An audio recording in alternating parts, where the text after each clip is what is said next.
जयेश किचनमध्ये आपल्या सर्वांचे खूप खूप मनापासून स्वागत आहे.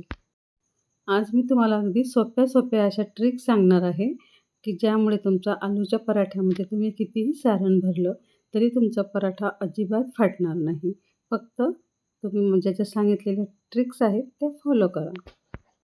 तर आपण मस्त भरपूर असं सारण भरलेले आलूचे पराठे करायला सुरुवात करूया. पण त्याआधी तुम्ही जर माझ्या यूट्यूब चॅनलवर नवीन असाल तर पटकन लाईक आणि सबस्क्राईब पण करून घ्या. इथे मी अर्धा किलो बटाटे घेतलेले आहेत. बटाटे उकळून घेतलेले आहेत. 3 शिट्या करून घेतल्या आहेत आणि त्याची साल काढून घेतलेली आहे आणि जी आपली छोटी किसणी आहे त्यावर मी किसून घेणार आहे. असं किसल्यामुळे आपल्याला पराठा लाटताना जे मध्ये मोठे बटाटे येतात ते येत नाही आणि पराठा चांगला एकसारखा लाटला जातो. सारणसाठी आपण थोडा मसाला करून घेऊ. इथे मी तिखट अशा 7-8 मिरच्या घेतलेल्या आहेत.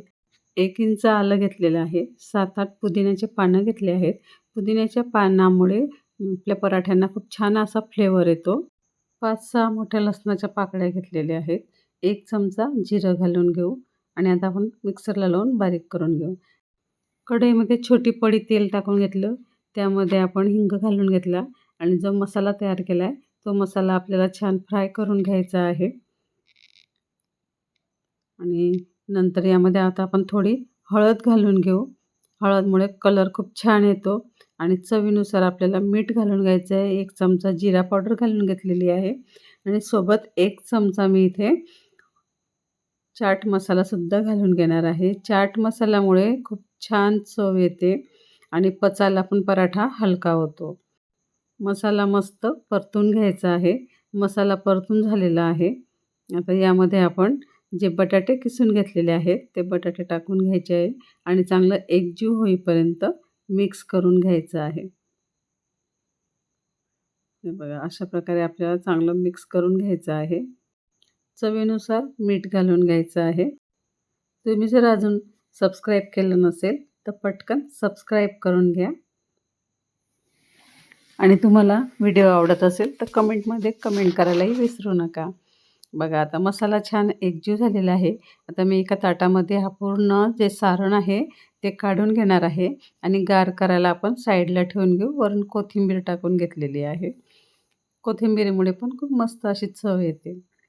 चला आता आपण मसाला गार करायला ठेवू. तोपर्यंत आता मी इथे कणिक भिजवून घेत आहे.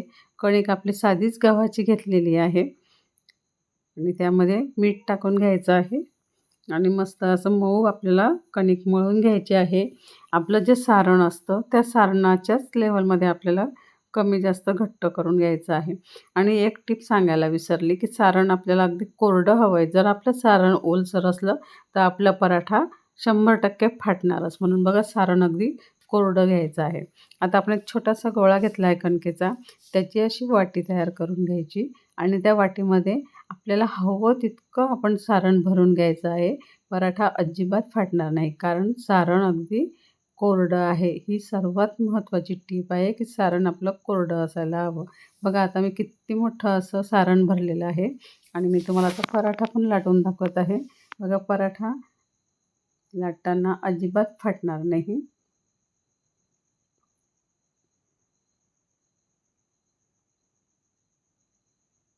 अशा प्रकारे आपल्याला पराठा लाटून घ्यायचा आहे. बघा तुम्हाला दिसत असेल, की पराठ्यातनं सारण अजिबात बाहेर आलेलं नाही आहे. आणि पराठा लाटताना आपल्याला मागून पुढून दोन्ही बाजूने लाटून घ्यायचा आहे. मी तुम्हाला पराठा भाजून पण दाखवत आहे, की पराठा एवढा सारण भरल्यानंतर सुद्धा अगदी टम्म असा फुगणार आहे. बघा फुगायला सुरुवात झालेली आहे. वरून आता आपण तेल टाकून घ्यायचं आहे. तुम्ही तूप किंवा बटरसुद्धा लावू शकता. अशा प्रकारे बघा आपल्याला पराठा आलटून-पलटून भाजून घ्यायचं आहे. मस्त असे फुगलेले पराठे खा आणि पराठ्याचा आनंद घ्या. आता इथे मस्त असे पराठे आपले टम्म मस्त फुगताय बघा. मी तुम्हाला दाखवते जवळून. काठांवरती पण आपल्याला पराठा चांगला भाजून घ्यायचा आहे. अशा प्रकारे आता मी सर्व पराठे करून घेणार आहे. पराठा तुम्हाला हवं तसं तुम्ही खाऊ शकता चटणीसोबत किंवा आता मी इथे हिरवी चटणी घेतलेली आहे, दही घेतलं आहे, परत लोणचं आणि टोमॅटो सॉस पण घेतलं आहे. तुम्हाला हवं त्या पदार्थासोबत तुम्ही पराठ्याचा आनंद घेऊ शकता. आणि व्हिडिओ जर आवडला असेल तर प्लीज जास्तीत जास्त लाईक, शेअर, सबस्क्राईब करा. सोबत जे बेल आयकॉन दिलेलं आहे तिथेही प्रेस करायला विसरू नका. अशाच नवनवीन व्हिडिओ बघण्यासाठी पटकन सबस्क्राईब करून घ्या. बेल आयकॉन पण प्रेस करा, म्हणजे माझ्या व्हिडिओची नोटिफिकेशन आपल्याला लगेच मिळेल. वरून मस्त लोण्याचा गोळा ठेवलेला आहे आणि आता आपण मस्त पराठ्याचा आस्वाद घेऊया. तर चला परत भेटूया आपण नवीन व्हिडिओसोबत. धन्यवाद.